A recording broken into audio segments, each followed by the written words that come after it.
काँग्रेसच्या अधिकृत ट्विटर हँडलवरून महाराष्ट्राच्या उपमुख्यमंत्री सुनेत्राताई पवार यांचा गुंगी गुढी असा उल्लेख करण्यात आलेला आहे। त्या काही बोलत नाही आणि कधीपर्यंत ते गप्प राहणार असा सवाल सुद्धा त्यांना विचारण्यात आलेला। आपल्यासोबत सदाभाऊ खोत आपण त्यांच्याशी बोलणार आहोत।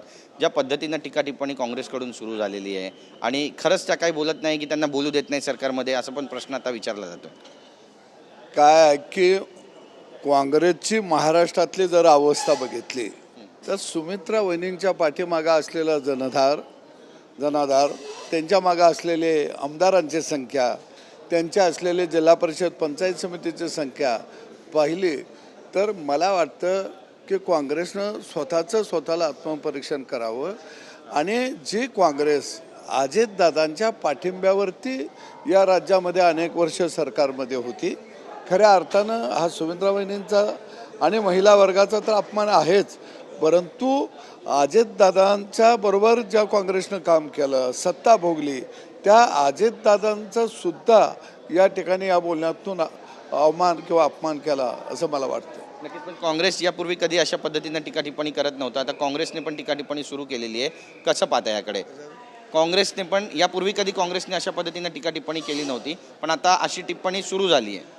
काय आहे की भाजपच्या महिला आघाडीनं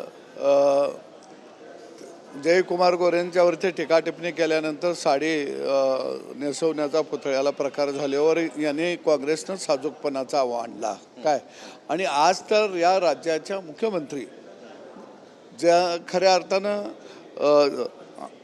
40पेक्षा जास्त आमदारांचा पाठिंबा असणाऱ्या या उपमुख्यमंत्री सरकारमध्ये आहेत बहुमताच्या, आणि त्यांचा हे अपमान करत आहेत, याचा अर्थ सरळ आहे की काँग्रेस दिशाहीन झालेली आहे।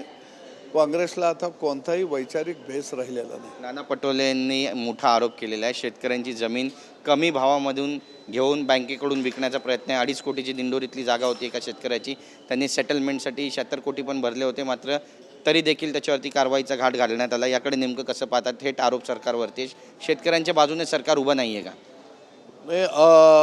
ही गंभीर बाब आहे। शेतकऱ्याचे जमीन जर बँकेनं कर्ज भागवल्यानंतर विक्री केली असेल किंवा काही रक्कम भरल्यानंतर विक्री केली असेल तर ही अत्यंत गंभीर बाब आहे, आणि मला तर असं वाटतं अशा बँकेच्या अधिकाऱ्यांना भर चौकामध्ये चापकानं फोडलं पाहिजे, या मताचा मी आहे, आणि सरकारनं याची चौकशी करावी, कारण शेवटी शेतकरी हा महत्त्वाचा या देशाचा राज्याचा कणा आहे। दोन्ही उपमुख्यमंत्री हे मराठा समाजाचे असं विजय वडेट्टीवार म्हणतात, आणि एक तरी उपमुख्यमंत्री ओबीसी समाजाचा असायला पाहिजे होता अशी खंत पण त्यांनी व्यक्त केली आहे। काय आहे की नाचता येणं अंगान वाकडं काय, या महाराष्ट्राच्या मंत्रिमंडळामध्ये अनेक ओबीसी समाजाचे मंत्री मुख्य खातं सांभाळत आहेत, अनेक खात्यांचा कारभार हाकत आहेत। काँग्रेसच्या काळामध्ये, राष्ट्रवादीच्या काळामध्ये सुद्धा एवढ्या मोठ्या प्रमाणामध्ये ओबीसी समाजाला संधी मिळाली नव्हती, ती संधी महायुतीच्या सरकारच्या कालखंडामध्ये मिळालेली आहे, आणि त्यांना एवढाच पुळका होता तर 50 वर्ष तुमचंच राज्य होतं, 50 वर्षामध्ये ओबीसी मुख्यमंत्री उपमुख्यमंत्री करावा असं का वाटलं नाही?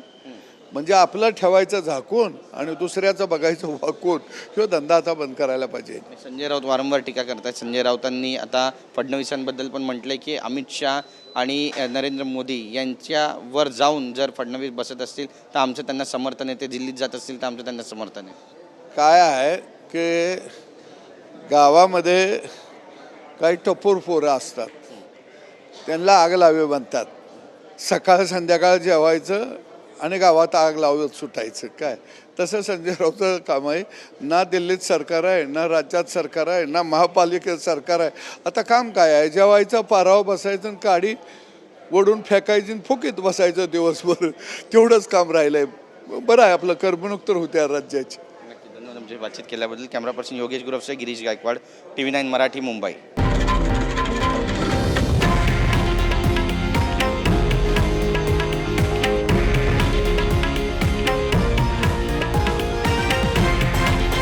हे आहे देशातील नंबर 1 न्यूज नेटवर्क, आणि आपण पाहत आहात TV9 मराठी, एकमेव।